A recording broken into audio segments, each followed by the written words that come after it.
आज हम बात करते हैं क्रियाकाल की, षड क्रियाकाल की। आखिर षड क्रियाकाल होता क्या है, ठीक है ना। तो षड क्रियाकाल, इसमें 6 स्टेज होती हैं: संचय, प्रकोप, प्रसार, स्थान, संचय, व्यक्तिभेद। ठीक है। तो क्रियाकाल आखिर क्या होता है? तो क्रियाकाल 2 शब्दों से मिलकर बना होता है। क्रिया का अर्थ होता है चिकित्सा, काल का अर्थ होता है समय या अवसर। तो इसमें क्रियाकाल का अर्थ हुआ चिकित्सा करने का समय, यह दोषों को ठीक करने का समय। अब ये इसके जो पार्ट्स होते हैं, स्टेज होती हैं, इसकी 6 स्टेज होती हैं: संचय, प्रकोप, प्रसर, स्थान, संचय, व्यक्ति, भेद। संचय, प्रकोप, प्रसर, स्थान, संचय, व्यक्ति, भेद। इन 6 स्टेज को जो चिकित्सक जानता है वही सफल चिकित्सक होता है। तो ये जो 6 स्टेज हैं जो वह आचार्य सुश्रुत ने बताई हैं। ये जो 6 स्टेज हैं, संचय, प्रकोप, प्रसर, स्थान, संचय, व्यक्ति, भेद, ये आचार्य सुश्रुत ने बताई हैं। लेकिन आचार्य भागवत और आचार्य चरक ने 3 स्टेज बताई हैं: चय, प्रकोप, प्रशम। चय, प्रकोप, प्रशम। इन्हीं अवस्थाओं के विस्तार से 6 भेद उन्होंने कर दिए हैं। ये जो 3 बताए ना, चय, प्रकोप, प्रशम, इन्हीं में 6 जो स्टेज हैं, संचय, प्रकोप, प्रसर, स्थान, संचय, व्यक्ति, भेद, इसी में आ जाते हैं। ठीक है ना। इसी को हम क्रियाकाल बोलते हैं। आखिर क्रियाकाल करने से फायदे क्या है? स्टेज तो मैं बाद में बताऊंगा कौन कौन सी होती हैं, लेकिन इनसे फायदे क्या होते हैं? तो फायदे ये हैं कि कोई भी रोग है उसका जल्दी डायग्नोसिस किया जा सकता है, जल्दी से जल्दी डायग्नोसिस कर सकते हैं। किसी भी डिसीज का जो परिणाम है या परिणाम, वो जल्दी हम देख सकते हैं, रिजल्ट क्या है क्या नहीं है। रोग की प्रक्रिया को पुनः स्वस्थ जो हम कर रहे हैं मोड़ने में, वो हम जल्दी चेक कर सकते हैं। ठीक है ना। और चिकित्सा के जो उपाय होते हैं वो उसका हम जल्दी से जल्दी प्रयोग कर सकते हैं इसमें। अब इसमें जो भेद हैं वो है संचय, प्रकोप, प्रसर, स्थान, संचय, व्यक्ति, भेद। ये तो मैंने आपको बता दिए। अब इसमें आचार्य भागवत ने 3 बताई हैं, ये भी मैंने आपको बता दिया: संचय, प्रकोप, प्रसर। लाभ भी मैंने बता दिए किसी भी रोग का शीघ्र निदान करने में, किसी भी रोग का परिणाम जानने की दृष्टि से, रोग प्रक्रिया को पुनः स्वस्थ की ओर मोड़ने में। ठीक है ना। तो ये इसके लाभ होते हैं। इसकी जो पहली स्टेज है संचय अवस्था। तो आखिर संचय अवस्था क्या होती है? तो संचय अवस्था होती है अपने स्थान में दोषों की वृद्धि ही संचय अवस्था कहलाती है, संचय कहलाती है। यह रोग की प्रारंभिक अवस्था है। इस स्थिति में दोषों के स्थान बताए गए हैं, उन स्थानों में ही दोषों की वृद्धि होती है। ये जो संचय है, संचय अवस्था होती है अपने दोषों में ही वृद्धि होती है, यानी वहीं जहाँ दोष अपनी वृद्धि करते रहते हैं ना, एक ही जगह वृद्धि होते हैं, वो संचय स्टोर होते रहते हैं, उसी को संचय अवस्था कहते हैं। इसकी 3 है: वात संचय, पित्त संचय, कफ संचय। तो वात संचय में क्या होता है? उदर में वेदना के साथ गुड़गुड़ का शब्द होना। जो उदर होता है, उदर में वेदना होती है और गुड़गुड़ शब्द सुनाई देता है हमें। पित्त संचय में पित्त भासता और मंद उष्णता होती है। और कफ संचय में क्या होता है? अंगों में गौरवता है, यानी जो बॉडी पार्ट्स होते हैं वो उसमें भारीपन आ जाता है। अब सेकंड स्टेज है प्रकोप अवस्था। तो प्रकोप अवस्था में क्या होता है कि बात आदि दोष होते हैं वो उन्मार्ग गमन होने लगते हैं, वो बाहर निकलने लगते हैं, उन्मार्ग गमन होने लगते हैं। वो प्रकोप अवस्था में बात आदि दोष, जैसे बात, पित्त, कफ हो गए, ये उन्मार्ग गमन होने लगता है इनका। उसे कोप या प्रकोप भी कहते हैं। ठीक है ना। ये कोप या प्रकोप भी होते हैं। तो ये प्रकोपावस्था होती है। तो दोषों का प्रकोप होने पर उन दोषों के लक्षण दिखाई देते हैं जो होते हैं। जैसे बात हो गई, तो बात प्रकोप से कोष्ठ में सुई चुभने सी पीड़ा होती है, वायु का संचार होता है। यानी जब जैसे किसी को अगर वायु प्रकोप होगा तो कोष्ठ में सुई से चुभने जैसी पीड़ा होगी, वायु का संचार बढ़ जाएगा। पित्त होगी तो पित्त का प्रकोप होगा, खट्टी डकारें आएंगी, प्यास लगने लगेगी, धा होगा। और कफ, तो और अगर कफ प्रकोप बढ़ेगा तो अन्न से द्वेष होने लगेगा, यानी अन्न खाने की इच्छा नहीं होगी, जी मचलाएगा। ये सब लक्षण होते हैं। तो कहने का मतलब है दोषों के प्रकोप का यह समय चिकित्सा का दूसरा काल होता है। ठीक है। तीसरी अवस्था होती है प्रसरावस्था। कौन सी होती है तीसरी स्टेज? प्रसरावस्था। तो इस अवस्था में प्रकोपित दोष प्रसर कर सर्व शरीर अर्थात शरीर अंगों एवं विभिन्न रचनाओं में पहुंचते हैं। प्रसर का अर्थ ही होता है फैलना। इस अवस्था में होता क्या है कि प्रकोपित जो दोष होते हैं प्रसर कर सर्व शरीर में फैल जाते हैं, पूरे शरीर में फैलने लगते हैं। प्रकोपित होकर जो दूसरी स्टेज है, दूसरी स्टेज में अगर हम अपना इलाज नहीं कराते, ट्रीटमेंट नहीं कराते हैं, तो तीसरी स्टेज में पहुंच जाते हैं। तीसरी स्टेज में जब पहुंचने के बाद क्या होता है कि प्रकोपित दोष सर्व शरीर में फैल जाते हैं, पूरे शरीर में फैल जाते हैं। जब पूरे शरीर में फैल जाते हैं तो अंग और विभिन्न रचनाओं में पहुंचने लगते हैं। और अगर प्रकोप अवस्था में यदि दोषों को प्रतिकार कर दिया जाए, उनका इलाज नहीं किया जाए, तो दोष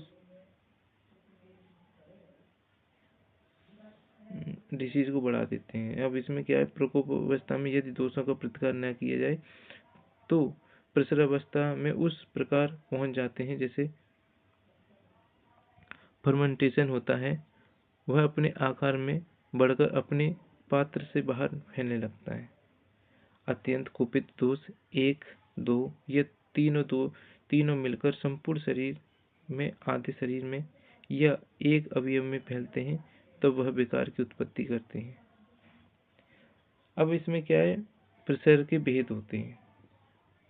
प्रसर के भेद हैं, तो प्रसर के भेद कितने? 15। बात 15 कौन कौन से? बात हो गया, बात पित्त कफ, ये तो अपने 3 दोष ही हो गए। तो और ये रक्त, तो बात पित्त कफ रक्त, ये तो याद हो ही जाएंगे। इनको याद करने की ऐसे याद कर सकते हैं, बात पित्त यानी पहला और दूसरा, बात पित्त ऐसे, फिर बात कफ, फिर पित्त कफ। ठीक है ना। शोणित का मतलब यही रक्त ही होता है, रक्त को हम शोणित बोलते हैं।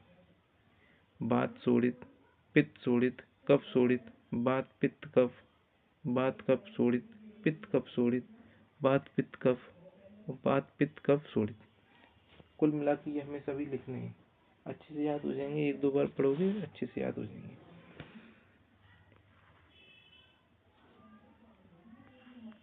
इसमें लक्षण भी होते हैं दोषों के। प्रसर अवस्था में होता है क्या है कि प्रकोपित दोष प्रसरित दोषों में बीमार गमन करके आटोप होना, ये वायु की प्रसरता के लक्षण होते हैं। इसमें क्या होता है कि अरुचि होती है, भोजन का न पचना, अंगों में दर्द होता है, इस स्टेज में वमन होने लगता है। ये चिकित्सा का तीसरा अवसर होता है। अगर इसमें चिकित्सा नहीं की जाएगी तो दोष स्तन संचय अवस्था में पहुंच जाते हैं। ठीक है ना। और अगर उसमें पहुंच गए तो चौथी स्टेज होती है स्तन संचय अवस्था।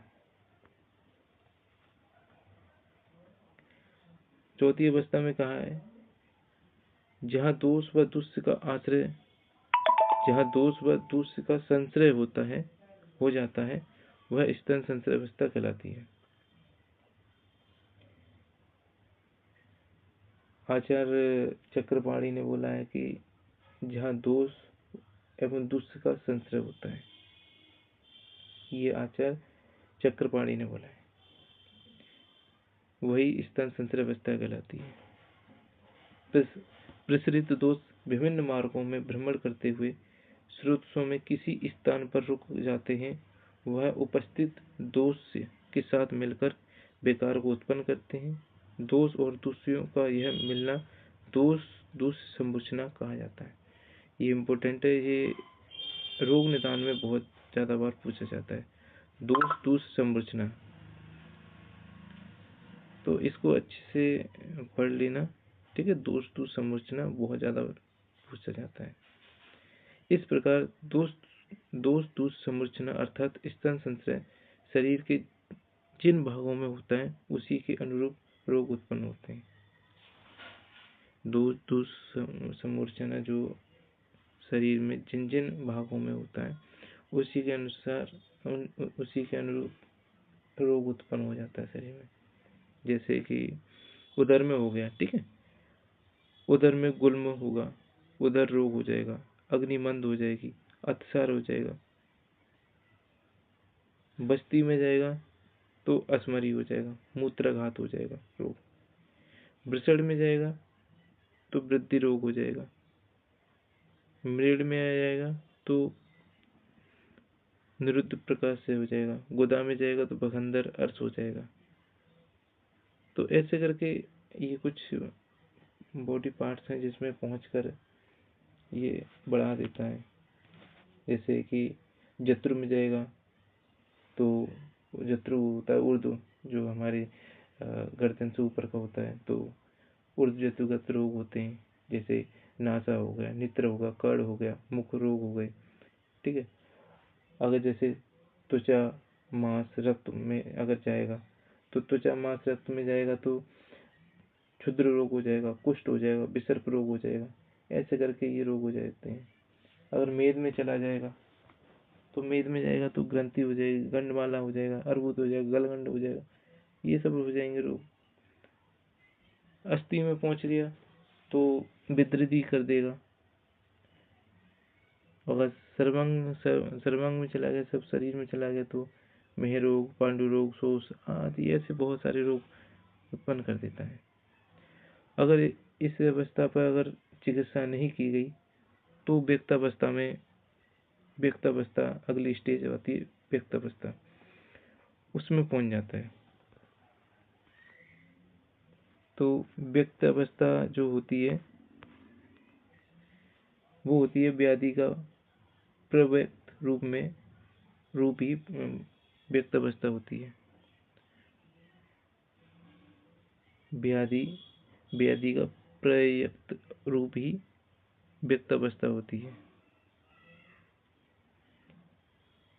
यह व्याधि ही दर्शनावस्था होती है। इसे दर्शनावस्था यानी इसमें जो होता है देखने लगते हैं, लक्षण जो होते हैं वो सब दिखने लगते हैं इसमें। यही वो अवस्था है जिसमें दोष समूर्छना के फलस्वरूप व्याधि के लक्षण चिन्ह सब दिखाई देने लगते हैं। पूर्व अवस्था में यदि चिकित्सा न की जाए तो रोग के समस्त लक्षण पूर्णतः व्यक्त हो जाते हैं, जिसे रूपावस्था भी कहते हैं। व्यक्त अवस्था व्याधि की वह अवस्था है जिसमें दोष संरचना के फलस्वरूप व्याधि के लक्षण या चिन्ह प्रकट हो जाते हैं। व्यक्त अवस्था में यदि वह अवस्था है जिसमें दोष संरचना के फलस्वरूप व्याधि के लक्षण या चिन्ह प्रकट हो जाते हैं। जैसे अर्बुद हो गया, कौन कौन से लक्षण दिखाई देते हैं? जैसे अर्बुद हो गया, कैंसर, विसर्प, फीवर, ज्वर, अतिसार, डायरिया। अर्बुद, विसर्प, ज्वर, अतिसार आदि रोगों के लक्षण का व्यक्त हो जाना ही रोग है। इस स्थिति में चिकित्सा करना पंचम क्रिया काल कहलाता है। लक्षणों के प्रकट हो जाने से रोग किसी विशेष नाम से संबोधित होता है। जैसे संताप होने पर ज्वर, गुद मार्ग में अति सरल होने पर अतिसार, नेत्र व त्वचा में पीलापन होने पर कामला।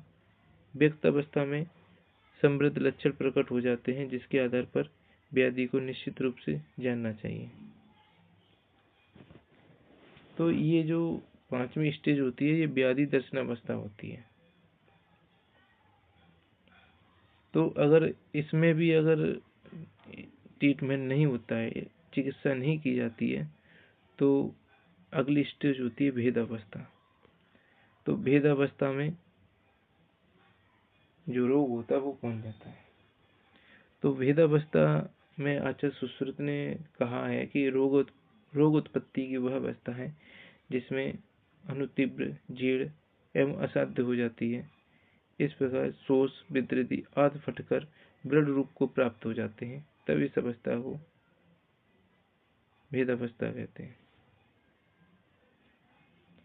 जैसे रोग उत्पत्ति की वह अवस्था है जिसमें व्याधि जो रोग होता है जीर्ण व असाध्य हो जाती है, जीर्ण और असाध्य हो जाती है। इस प्रकार जब शोष, विद्रति आदि फटकर दृढ़ रूप को प्राप्त हो जाते हैं, तब उसको चिकित्सा का छठा काल कहते हैं। दृढ़ अवस्था को प्राप्त होने पर जो चिकित्सा की जाती है उसे छठा क्रियाकाल है। अनुबंध बना रहना भी छठा क्रियाकाल है। इस अवस्था में चिकित्सा नहीं करने पर रोग असाध्य हो जाते हैं।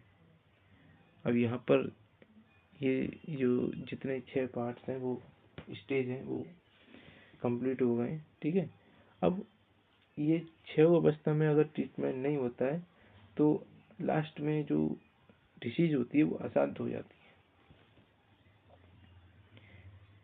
इसमें क्रियाकाल का महत्व है। क्रियाकाल को सूक्ष्म बुद्धि से जान लेने पर दोष की संचयावस्था में ही प्रतिकार का उपाय कर देने से विकार शांत हो जाते हैं, रोग के उत्पन्न होने की संभावना समाप्त हो जाती है। इसलिए 6 क्रियाकालों को जानना आवश्यक होता है। तो यहाँ पर ये जो आपके में इतनी आएगी, इतनी अगर आप सेकंड ईयर में लिख दोगे फिर भी सही है। तो आप इसको एक बार और अच्छे से रीड करना बस।